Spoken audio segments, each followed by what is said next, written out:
우리에게 주신 하나님의 말씀 보겠습니다. 출애굽기 33장 1절부터 4절까지 말씀 4절이니까 저와 여러분들이 한 절씩 교독하시겠습니다. 먼저 제가 출애굽기 33장 1절 말씀을 봉독드립니다. 여호와께서 모세에게 이르시되 너는 네가 애굽 땅에서 인도하여 낸 백성과 함께 여기를 떠나서 내가 아브라함과 이삭과 야곱에게 맹세하여 내 자손에게 주기로 한 그 땅으로 올라가라. 내가 사자를 너보다 앞서 보내어 가나안 사람과 아모리 사람과 헷 사람과 브리스 사람과 히위 사람과 여부스 사람을 쫓아내고 너희를 젖과 꿀이 흐르는 땅에 이르게 하려니와 나는 너희와 함께 올라가지 아니하리니 너희는 목이 곧은 백성인즉 내가 길에서 너희를 진멸할까 염려함이니라 하시니 백성이 이 준엄한 말씀을 듣고 슬퍼하여 한 사람도 자기의 몸을 단장하지 아니하니. 아멘.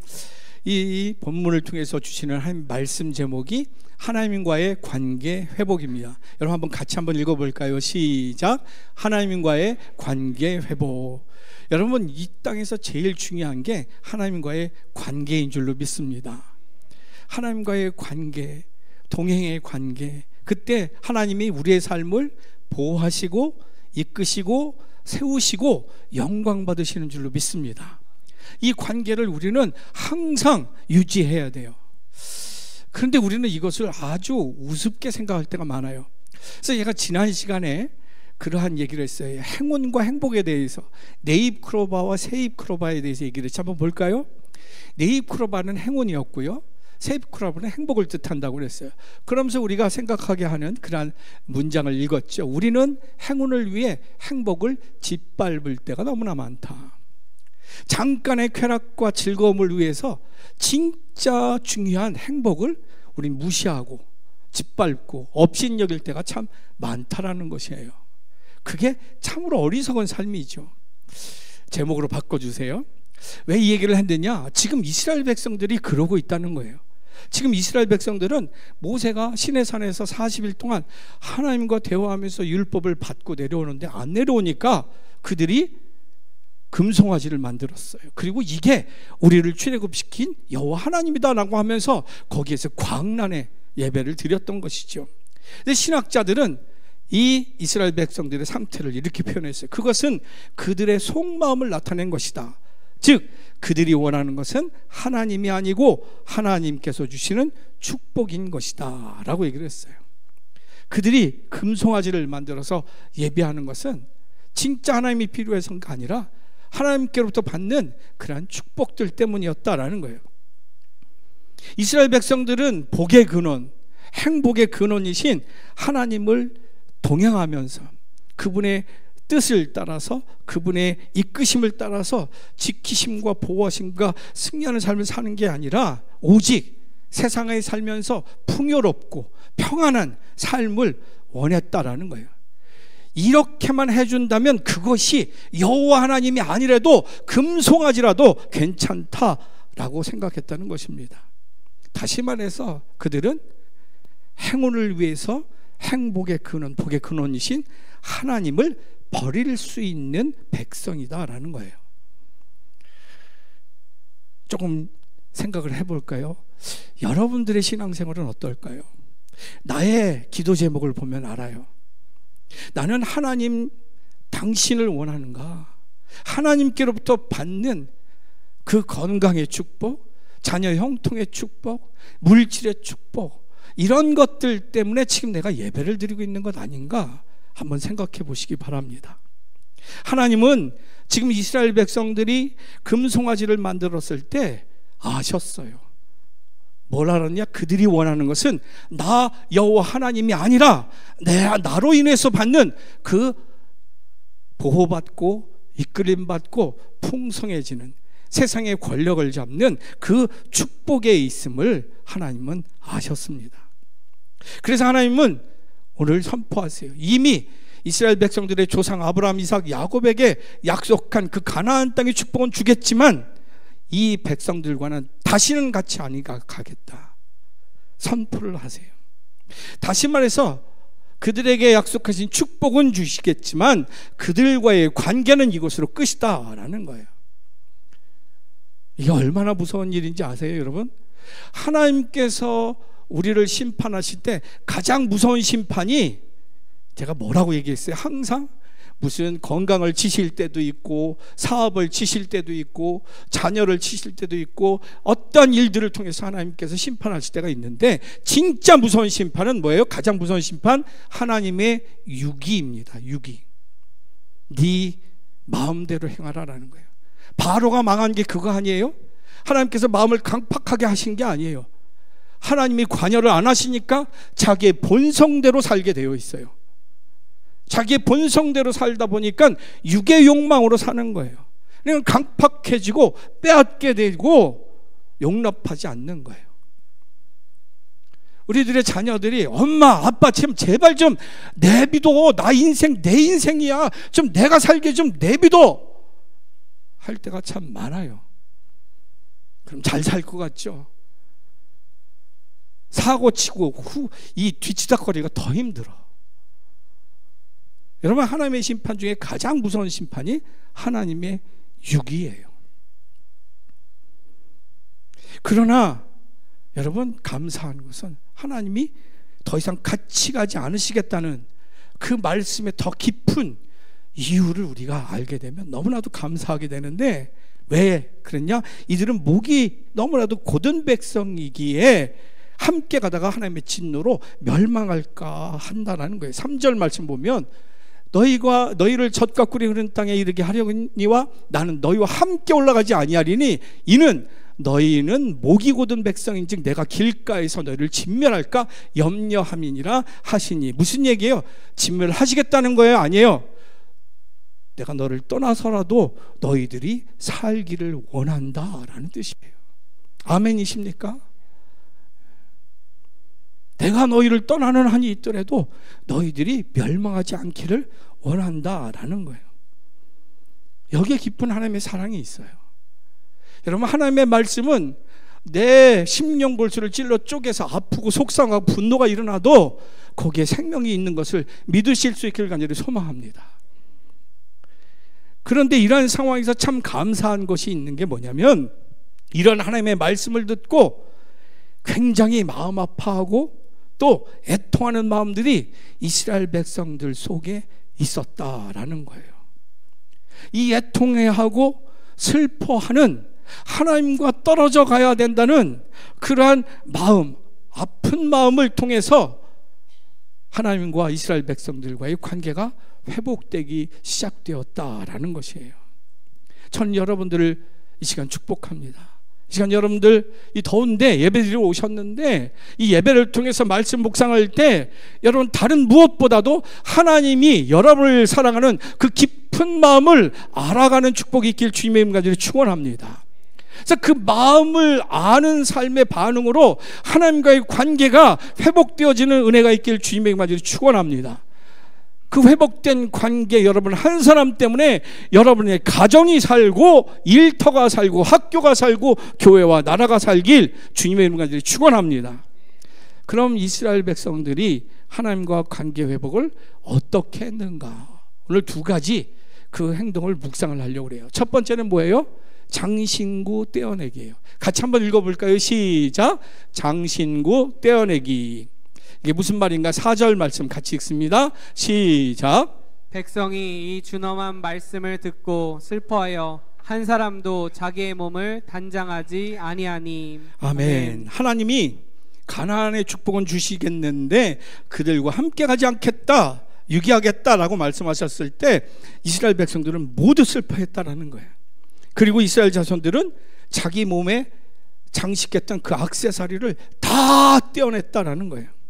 왜 이스라엘 백성들은 이 하나님의 말씀을 듣고 자기에게 했던 모든 액세서리, 그 장신구들을 다 제거했을까? 성서신학자들은 그 제거 이유 세 가지를 얘기를 해요. 한번 볼까요? 장신구 제거의 의미 세 가지. 첫 번째는 뭘까? 바로 우상, 죄의 근거가 될 수 있는 모든 것을 버림을 의미한다라는 거예요.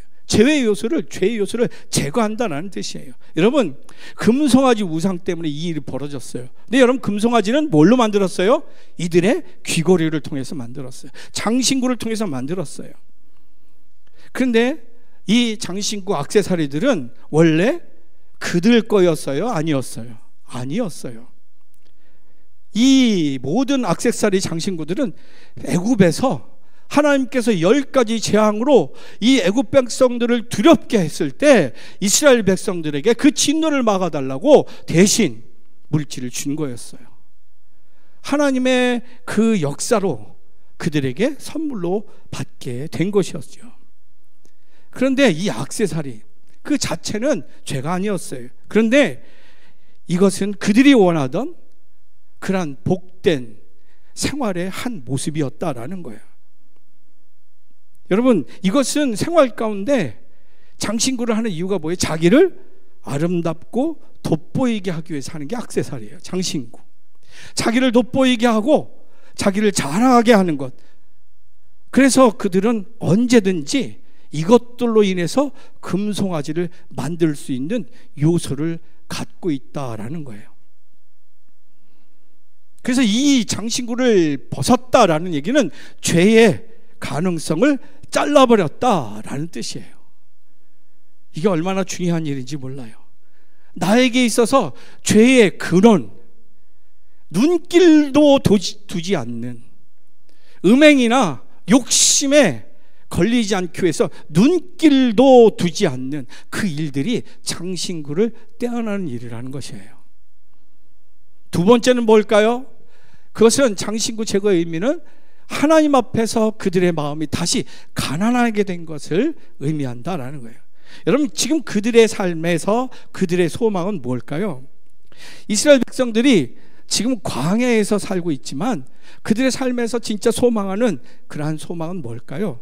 이스라엘 백성들에게 소망은 뭘까요? 그것은 바로 애굽에서 잘 사는 사람들의 모습이었다라는 거예요.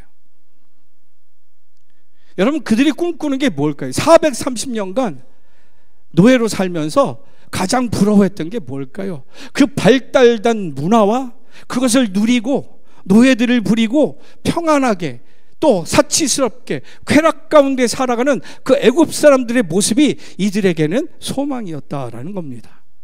비록 거기서 고통당해서 하나님 우리를 구해 주옵소서라고 해서 출애굽은 했지만 여전히 광야에서 살면서도 이스라엘 백성들의 소망은 애굽 사람들의 풍성한 삶, 쾌락에 젖은 삶, 권력으로 가득한 삶, 세상적인 삶이었어요. 그런데요, 지금 이스라엘 백성들이 이룬 것은 출애굽만 했지 아무것도 이룬 게 없어요. 아직도 가나안 땅을 가지도 못했고 정복하지도 못했어요. 앞으로 전쟁이 수없이 많이 남아 있었어요. 그런데 광야에서 이미 자기네들이 가나안 땅에 들어간 것처럼 먼저 자만에 빠진 거예요. 이미 그 장신구들을 다 하면서 내가 마치 가나안의 주인인 것처럼, 노예를 부리는 그러한 주인처럼 그 반지를 끼고 목걸이를 하고 귀걸이를 하고 칼을 차고 막 이랬던 거예요. 애굽에서 나오자마자 광야에서 가나안에 들어가기도 전에 꾸미고 누리고 자랑하느라고 정신이 없었다라는 거예요. 그런 측면에서 지금 이스라엘 자손들이 그것을 하기 위해서 꾸몄던 그 장신구를 제거했다. 그 얘기는 무슨 얘기예요? 원래 자신들의 모습으로 돌아갔다라는 거예요. 원래 노예로서 하나님의 은혜가 아니면 절대로 살 수 없는 존재임을 인정하고 그 하나님의 은혜를 바라는 상태로 돌아갔다라는 것입니다. 하나님 천부여 의지 없어서 주께로 나옵니다라는 그 찬송을 부르면서 이 모든 세상의 겉껍데기 같은 권력과 그 부와 그 지식 자랑과 이것들을 다 제거했다는 거예요. 그때부터 그 삶의 그 공동체에 하나님은 임재하시고 역사하시고 새롭게 하시고 승리케 하시는 줄로 믿습니다. 이 장신구 제거의 의미가 거기 있어요. 세 번째는 뭘까요? 다시 하나님 중심으로 돌아가겠다는 결단의 역사였다라는 겁니다. 이스라엘 백성들의 장신구는 자기를 자랑하기 위한 것이었어요. 그런데 하나님이 보셨을 때 지금 이룬 것은 하나도 없는데 마치 자신들이 이룬 것처럼 그게 자신들이 막 끼고 있고, 그 인준 반지, 노예를 팔 수도 있고 살 수도 있는 그 인준 반지를 끼고 있고, 그러니까 마치 자신들이 다 이룬 것처럼 생각을 했어요. 그리고 마치 자기가 주인인 것처럼. 하나님 보셨을 때 그 장신구를 거치지 않은 사람이 한 사람도 없었어요. 그러니까 자기가 입고 있고 주렁주렁 달고 있으니까 마치 자기가 잘나서 자기의 능력으로 지금까지 승리하고 여기까지 온 줄 착각을 하는 것이에요. 그러니 거기에 내가 이만큼 신앙생활을 열심히 하고 하나님의 말씀에 순종했고 기도를 많이 하고 봉사를 많이 해서 내가 받은 축복이 이런 거야 라고 하면서 자만에 빠지니까 뭐가 없는지 아세요? 감사가 없어요. 내가 지금 누리는 그 모든 은혜가 내가 한 것이기 때문에 하나님이 하신 거지. 그러니 감사가 없는 거예요. 교회에 왔는데 예배를 드리는데 감사가 없어요. 원망만 있어요. 소망, 아주 불평분만을, 그 사람만 아니면, 그런 사건만 아니었으면, 예배를 드리면서도 감사가 없어요. 그런 측면에서 이들이 장신구를 제거한 것은, 이제 이스라엘에 존재하게 된 것은 오직 하나님의 은혜입니다라는 고백이라는 것입니다. 그리고 하나님 중심으로 내가 다시 돌아가겠다라는 결단인 것이에요. 이것이 이루어질 때 거기서부터 회복이 시작되는 줄로 믿습니다. 여러분, 이러한 모습이 오늘 우리가 신앙생활을 할 때 절대적으로 필요한 모습인 줄로 믿습니다. 교회가 성령이 임해서 막 역사의 부흥이 일어날 때 부흥의 역사들이 막 일어나요.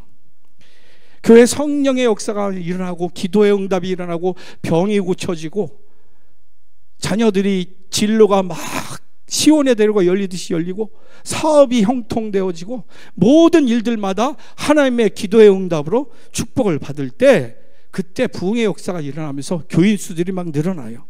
그리고 사람들의 삶이 변화돼요. 도덕적으로 참 악하게 비참하게 사는 사람들이 변화되기 시작해요. 알코올 중독자가 술을 끊어요. 음란에 빠진 사람들이 다시 거룩함으로 돌아가요.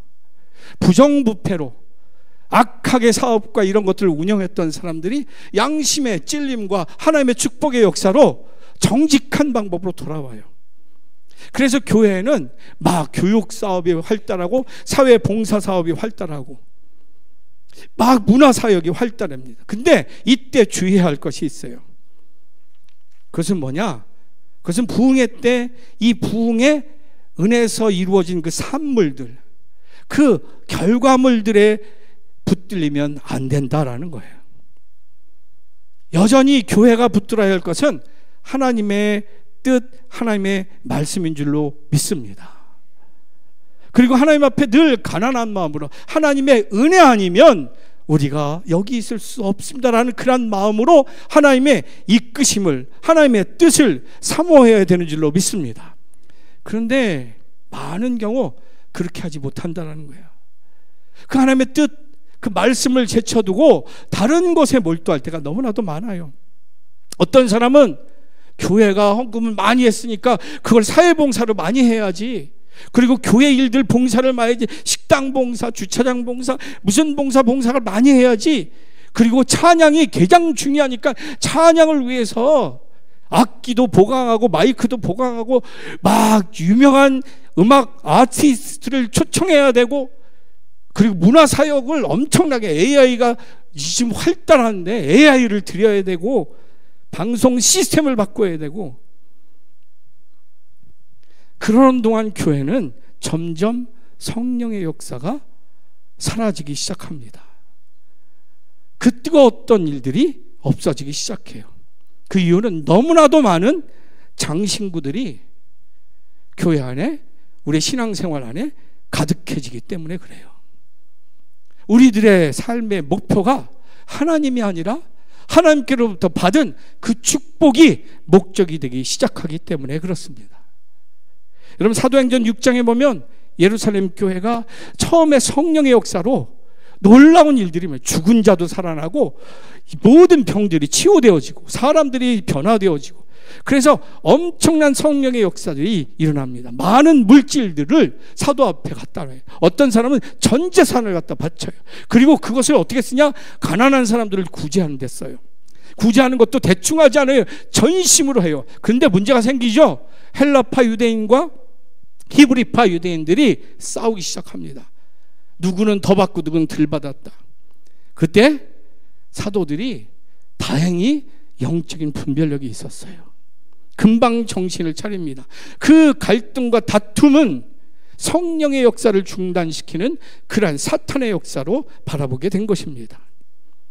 이것은 그 당시에 초대교회에 받은 유대의 핍박보다도 더 위험한 사단의 역사로 분별한 것이에요. 그래서 사도들은 어떻게 했죠? 모든 구제사역, 문화사역, 무슨 사회봉사사역 다 치우고 먼저 말씀에 집중했어요. 말씀을 더 연구하고 기도하고 그 말씀을 올바로 가르치는 데 집중을 했습니다. 그래서 다행히 초대교회 성령의 역사는 멈추지 않고 계속 발전할 수 있었다는 것이죠. 사랑하는 성도 여러분, 오늘 우리에게 가장 중요한 것이 뭡니까? 그것은 가장 중요한 것을 분별하여 끝까지 붙들 수 있는 것이 가장 중요한 줄로 믿습니다. 행운이 아니라 기도에 잠깐 기뻐할 응답이 아니라 그 모든 것을 주관하시는 복의 근원이신 하나님을 붙드는 일인 줄로 믿습니다. 가나안 땅의 축복보다도 하나님의 동행하시는 말씀이 중요한 줄로 믿습니다. 여러분, 풍족함만 있고 평안함만 있고 건강함만 있다고 하나님이 함께 하시지 않는다면 그것은 죽은 행복이에요. 오히려 하나님이 없는 축복은 저주가 될 것이에요. 쾌락에 빠진 사람에게 건강을 줘보십시오. 악한 사람에게 권력을 주어보십시오. 어떻게 될 것 같습니까?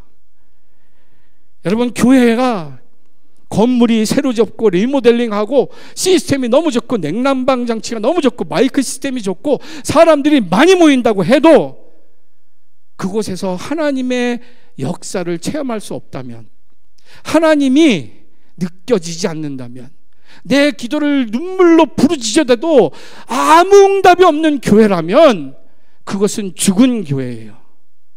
절망의 교회인 것이에요. 중요한 것은 하나님께서 저와 여러분들을 향한 하나님의 뜻, 그것을 깨닫게 하시는 하나님의 말씀이 중요한 줄로 믿습니다. 이게 얼마나 중요한지 몰라요. 그래서 우리는 장신구를 떼어내야 돼요. 그 훈련을 해야 됩니다. 이것이 극적으로 나타난 그러한 시대가 있었어요. 엘리야 시대예요. 열왕기상 18장에 보면 이 북이스라엘은 너무나도 악했어요. 왕이 아합이었어요.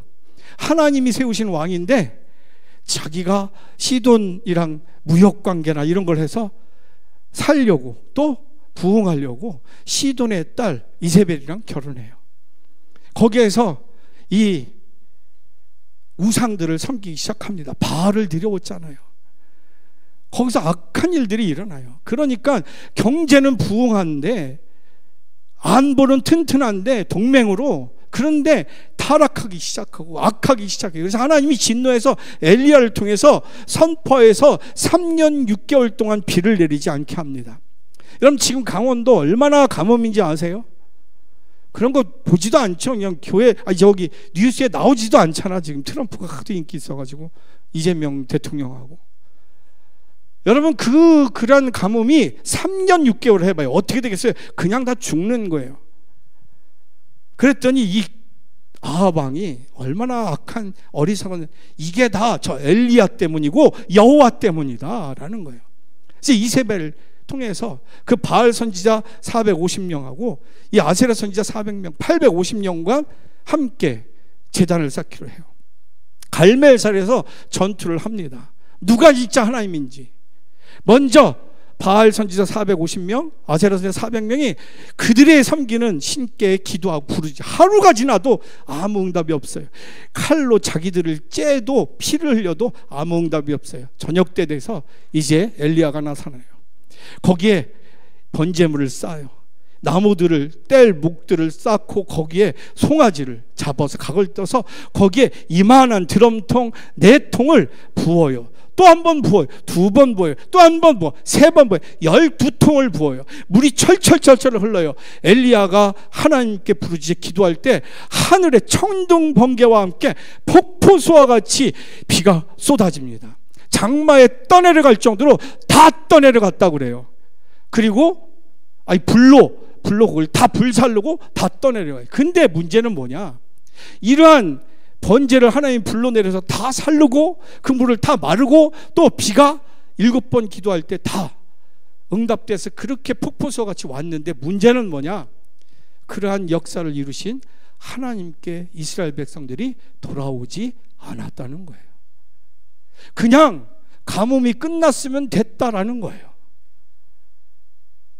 자기의 삶에 문제만 해결되면 됐다라는 거예요. 그 삶이 얼마나 위험한 삶인지 아세요? 그 삶은 매 순간 그 문제가 해결되고 여러분 끝납니까? 자녀들 낳기만 하면 끝나요? 대학만 보내면 끝나요? 취직만 시키면 끝나요? 결혼만 시키면 끝납니까? 자녀들 낳게 하면 끝납니까? 아니잖아요. 천국까지 갈 때 동안 얼마나 마음 아프고 그렇습니까? 근데 그것은 없는 거예요.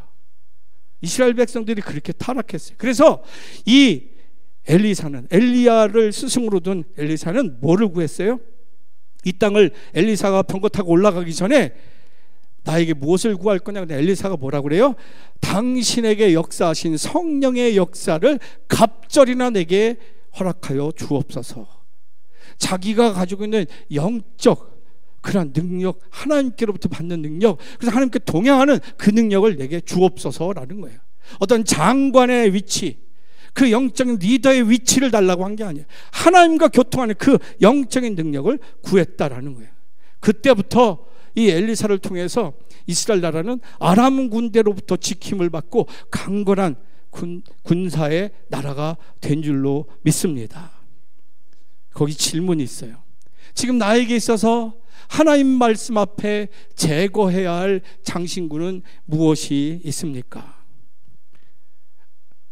아까도 얘기했지만 하나님 말씀 앞에 제거해야 할 장신구가 뭔가? 하나님 본질보다 하나님으로부터 받는 그 부수적인 축복을 위한 그러한 간구, 그게 뭐냐라는 거예요. 더 정확하게 얘기할까요? 내가 지금 구하는 것들 중에서 천국에서는 절대 필요 없는 그것은 뭐가 있냐라는 거예요. 천국에 가면 절대 필요 없는, 그런데 내가 지금 구하고 있는 것, 그게 뭐냐라는 거예요.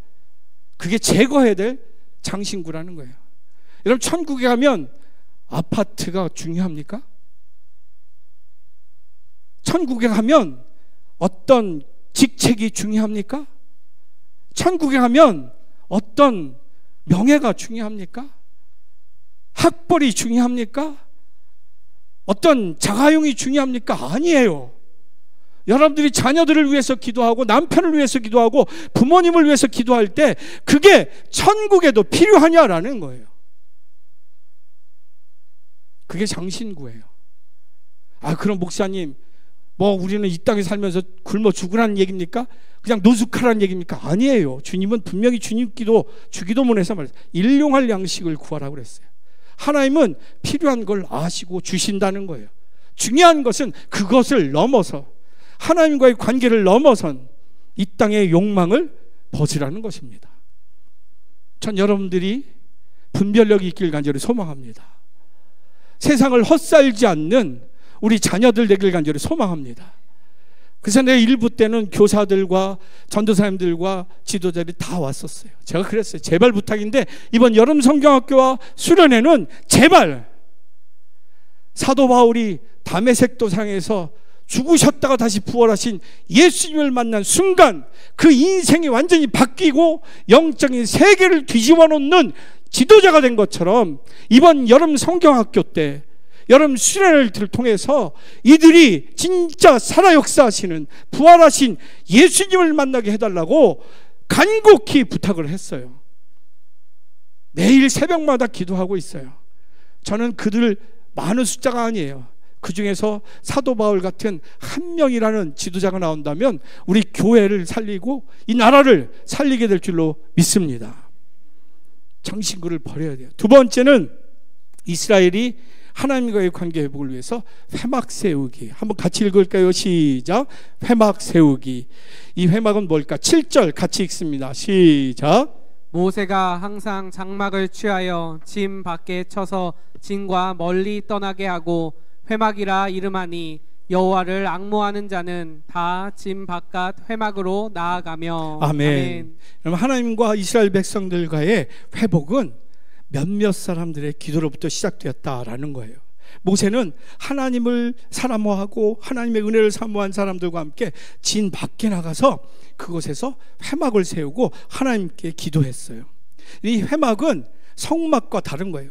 몇 깁이 뭐 휘장은 어떻게 하고 뭐 저 그 법궤는 어떻게 하고 이런 회막. 그래서 하나님 임재의 상징인 법궤 거기를 떠나서 한번 볼까요? 회막은 더 텐트 오브 미팅이에요. 하나님과 만나는 텐트라는 거예요. 회의할 때 회자하고 장막할 때 막이에요. 근데 성막과는 다른 거예요. 왜 성막이 있는데 나가서 하느냐? 지금 하나님은 이스라엘 백성들과 별거 중이에요. 회막은 이스라엘 백성들과 하나님이 동거할 수 없기 때문에 세운 거예요. 왜요? 이스라엘 백성들의 타락과 하나님의 진노로 그들이 함께하면 진멸될 거예요. 그렇기 때문에 이 모세는 이 회막을 들고 진 밖에 멀리 가서 그 회막을 통해서 하나님께 기도하기 시작했습니다. 근데 놀라운 사실은 모세처럼 하나님과 관계가 회복되기를 원하는 사람들이 많이 있었다는 사실입니다. 이들은 모세가 장막을 들고 진을 떠날 때마다 따라갔어요. 따라가서 함께 그 앞에서 기도했어요. 모두 한 마음으로 엎드려서 자기들의 죄를 자백하고 회개했습니다. 이것이 하나님과의 관계가 회복되는 시작이었다라는 겁니다. 여러분, 이것이 우리 교회를 이끄시는 하나님의 방법이에요. 이러한 사건들을 교회를 통해서 지금도 볼 수가 있어요. 여러분, 공식적인 공교회, 거룩한 공회와 성도가 서로 교통하는 것과 사도신경 외우잖아요. 거룩한 공회가 뭐예요? 교회예요. 공교회 캐톨릭이었죠. 근데 그들이 얼마나 부패했어요. 중세시대. 정말 이를 말할 수가 없어요. 교황이 되려고 결혼할 수 없는 사람들이 딸들을 교환하고, 이게 얼마나 악해요. 사생아들이 얼마나 많은지 몰라요. 그래서 천주교에서 고아원 왜 하는지 아세요? 그것 때문이었어요. 처음에. 아십니까? 그러니 하나님이 얼마나 분노하셨는지 몰라요. 그래서 썩을 대로 썩은 그 인간 제도가 하나님의 영광을 가리자 하나님께서 새로운 영혼들을 부어주셔서 교회 밖에서 하나님께서는 당신들의 백성을 이끌고 가십니다. 그게 바로 개신교였어요. 위근어들, 청교도들 알프스산에 핍박받으면서 화형당하면서 거기에서 말씀대로 살기 위해서 결정한 그 사람들이 스위스 사람들이고, 지금 미국은 또 그랬죠. 미국 청교도가 그랬어요. 그런데 얼마 안 있다 개신교도 타락하기 시작했어요. 교회가 커지니까 제도가 하나님 말씀으로 이끄는 게 아니라 제도가 이끌기 시작했어요. 사람들이 모이는 당회가 교회를 이끌기 시작했습니다. 심지어 하나님도 그 당회에 이 제도와 이 법제를 따를 수밖에 없는 하나님이 되셨어요. 어떤 교회는 예배 순서에 시간이 딱 정해져 있어요. 몇 분 동안 기도, 몇 분 동안 찬송, 몇 분 동안 설교, 몇 분 동안 헌금. 이게 왜? 그거보다 더 나가면 성도들이 싫어한다라는 거예요. 거기에 딱딱 맞춘 거예요. 그러니까 그 예배를 하나님이 이끄시지 않는 거예요. 인간들이 하는 거예요. 거기에다가 자기네들은 세상적으로 깨어있는 사람처럼 인본주의로 교회를 운영합니다. 동성애를 찬성해요. 동성애자들도 하나님이 기뻐하실 거라는 거예요.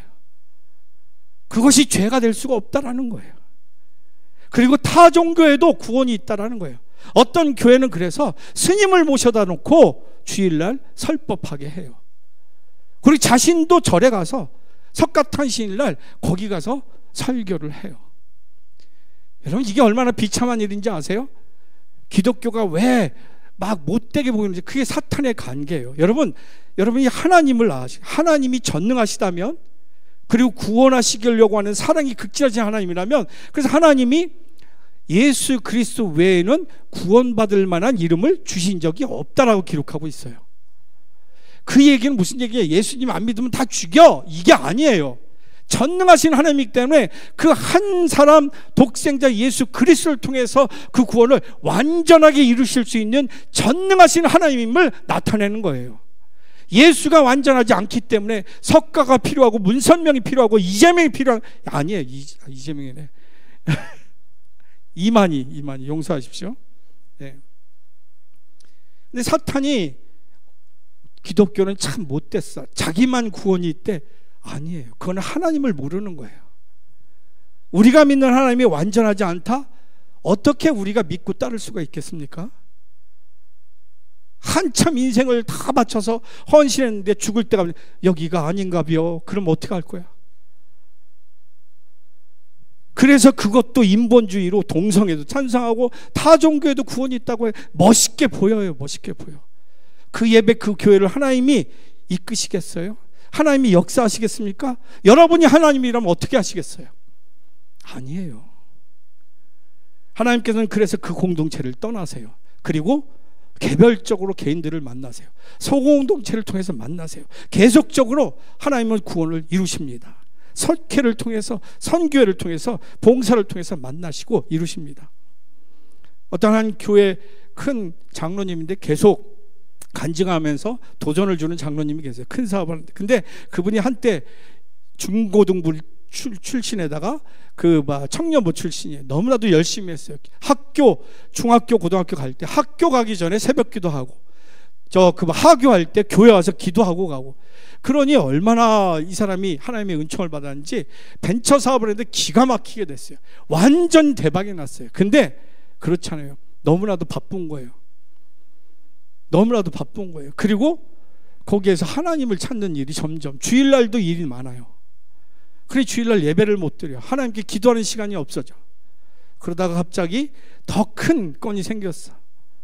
큰 회사에서 같이 동업해서 창하자는 거예요. 창립을 하자.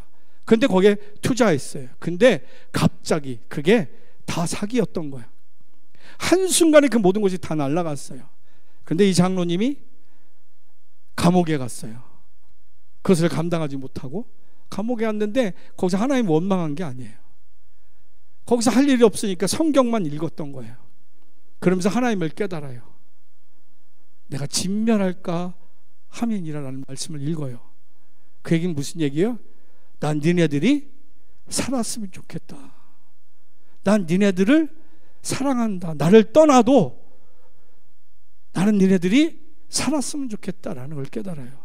하나님께서는 이 과정이 나를 죽이시기 위함이 아니라 살리시기 위함인 것을 깨닫습니다. 다시 출소하고 교회에 봉사하기, 작은 교회 가서 봉사하기 시작합니다. 그 교회가 10명, 20명 모이다가 지금 3만 명 모이는 교회가 됐어요. 지금 그분의 하는 사업은 다 하나님의 일들을 위한 사업만 하는 거예요. 근데 이게 줄을 서 있는 거예요. 줄을 서 있는 거. 여러분, 우리들의 내면의 실패는 하나님을 만나지 못해서, 하나님과 교통이 없어서 실패가 있는 거예요.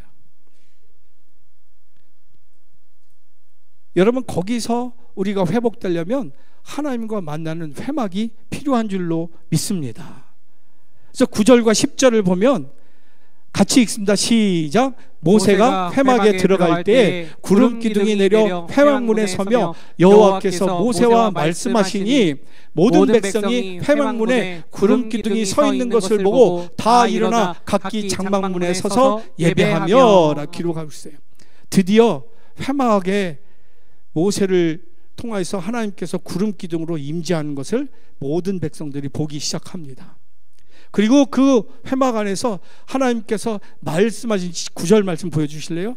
여호와께서 모세와 말씀하시니, 드디어 이끄시는 비전에 그 은혜를 주기 시작했던 거예요.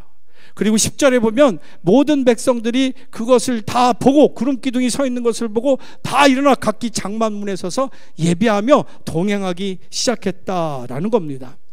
관계가 회복됐다는 것이에요. 질문 드리고 마칠게요. 지금 나에게 있어서 어려움이 닥칠 때 회복으로 이끄시는 하나님을 만나는 곳은 어디입니까? 라는 거예요. 여러분, 힘들 때, 어려울 때, 속상할 때, 절망스러울 때 여러분, 하나님을 어디서 만나고 계십니까? 그곳에만 가면 하나님이 여러분에게 응답하시는 그곳 있으세요? 저는 확실하게 말씀드릴 수 있어요. 저는 이 종로교회, 여러분의 이름이 기록된 이 종로교회가 하나님이 여러분을 만나는 회막문인 줄 저는 확실히 믿습니다. 하나님께서 분명히 말씀하셨어요. 내가 그곳에 내 이름을 둘 것인즉 내 이름을 부르며 나에게 찾아오는 자를 내가 만날 것이며 그들이 나에게 구하는 것을 내가 다 응답하리라 약속한 곳이 이 성전인 줄로 믿습니다. 전 여러분들이 겉으로는 다 부럽고 멋지고 아름답고 그럴 수 있어요. 근데 그 어떤 누구도 두려움이 없는, 아픔이 없는, 염려가 없는 사람은 없어요. 그때 여러분, 하나님을 어디서 만나겠어요? 전 여러분들이 이 예배를 통해서, 속회를 통해서, 성경 통독을 통해서, 성경 필사를 통해서, 선교를 통해서 하나님을 만나실 수 있기를 간절히 소망합니다. 매 순간 실패가 없는 여러분 되시길 주님의 이름 간절히 축원합니다. 말씀 정리합니다. 우리는 하나님과의 관계가 반드시 회복되어야 될 줄로 믿습니다. 그러기 위해서는 우리 것으로 생각하고 있는 장신구를 떼어내야 돼요. 그리고 가면 하나님이 들으시는, 만나주시는 회막을 세워야 될 줄로 믿습니다. 그러할 때 여러분들은 실패가 없고 여러분들의 승리를 통해서 여러분의 자녀들과 여러분들의 모든 교회와 나라가 세워지게 될 줄로 믿습니다. 그 축복을 누리시기를 주님의 이름 간절히 축원합니다.